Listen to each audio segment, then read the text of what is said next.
సంబంధించినటువంటి పునరుత్పత్తి జరిగే సందర్భంలో వారికి కొన్ని ఇబ్బందులు ఏర్పడడం,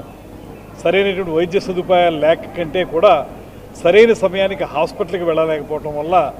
చాలామంది గర్భిణీ స్త్రీలు ఇబ్బంది పడుతున్నటువంటి సందర్భాలను మనం చూసాం. అందువల్ల ఇవాళ ప్రభుత్వం స్పష్టంగా ఆలోచించి ఏదైతే మరణాలు ఉన్నాయో, గర్భవతులు ఇబ్బంది పడి మరణాలు జరుగుతున్నటువంటి అంశాలు ఉన్నాయో వాటిని తగ్గించడానికి, ఐఎంఆర్ ఎంఎంఆర్ రేటుని తగ్గించడానికి ప్రత్యేకించి ఈ తల్లి బిడ్డ ఎక్స్ప్రెస్ని ఏర్పాటు చేయడం జరిగింది. దీంట్లో ముఖ్యంగా మనం చెప్పేది సౌకర్యవంతమైనటువంటి చాలా క్వాలిఫైడ్ డాక్టర్స్ ఉండేటువంటి ప్రభుత్వ ఆసుపత్రుల్లోనే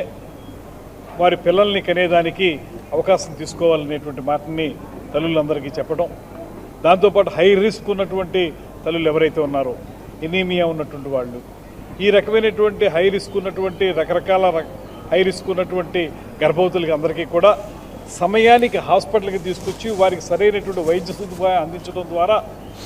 తల్లి బిడ్డ కూడా క్షేమంగా ఉండే విధంగా చేయడం కోసం ఈ తల్లి బిడ్డ ఎక్స్ప్రెస్ని ఏర్పాటు చేయడం జరిగింది.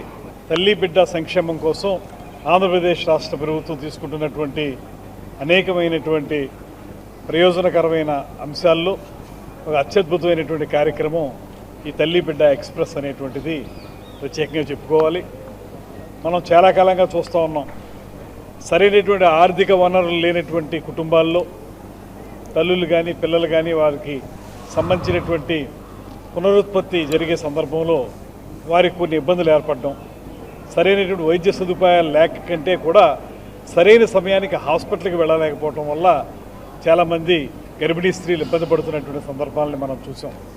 అందువల్ల ఇవాళ ప్రభుత్వం స్పష్టంగా ఆలోచించి ఏదైతే మరణాలు ఉన్నాయో, గర్భవతులు ఇబ్బంది పడి మరణాలు జరుగుతున్నటువంటి అంశాలు ఉన్నాయో వాటిని తగ్గించడానికి,